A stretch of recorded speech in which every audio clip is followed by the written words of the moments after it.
Coinbase and Binance, which happened this week. So actually, Coinbase had disclosed back in March that they had received a Wells notice, what's called a Wells notice from SEC, which is a notice of possible legal action. So that happened back in March that they'd received that. So we kind of knew that this was coming. The SEC started this week by suing Binance, and then a day later, they announced their lawsuit against Coinbase. So if you don't know, Coinbase is the largest publicly traded, I think it's US crypto exchange. And the shares fell 12% on the day when this was announced. And basically what they're being sued for is running an illegal securities exchange. So if you don't know, there's this big sort of controversy around crypto on whether the tokens, crypto, coins, are classified as securities or not.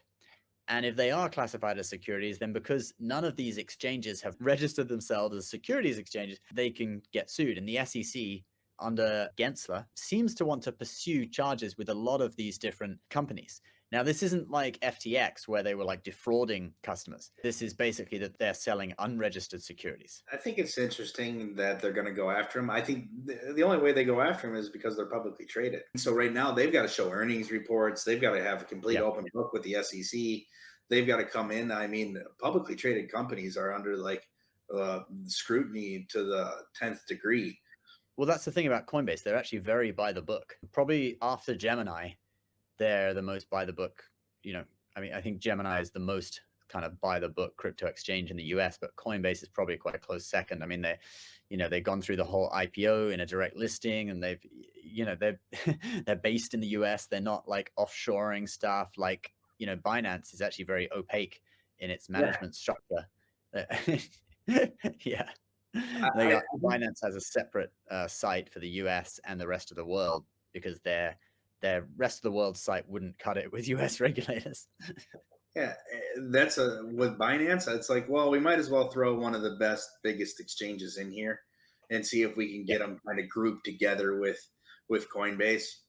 There's no way they're going to get anywhere with Binance. With Coinbase, I mean, again, they're already they have to follow those regulations and those guidelines. So it's, I think it was $600 million in deposits were pulled out of Coinbase. Wow. Yeah. And that was overnight. So it's just a matter of, it'll keep coming down the pipeline. The serious crypto traders use Binance, but people who dabble are definitely using Coinbase and, crypto.com and stuff, consumer level. Even Robinhood has a few options that you can use. And if you use Weeble, I'm pretty sure Ben has a link for you. Yeah, we'll put the Weeble link below. Actually, if you do want to download Weeble, you can buy stocks on there as well as crypto. You actually get up to 12 free stocks through our link if you sign up. So at minimum, it's 6 stocks. The minimum value for that is $34, and then it's the luck of the draw what you get up to 12.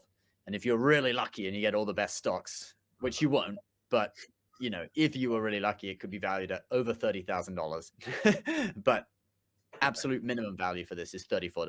So, it's free money, guys. You might as well. And you can buy stocks on there. You can buy cryptos, etc. Quite a good little app. I like to call it Robinhood for grown-ups. It's kind of like Robinhood, but it has better charts. Do check it out. We'll put the link below.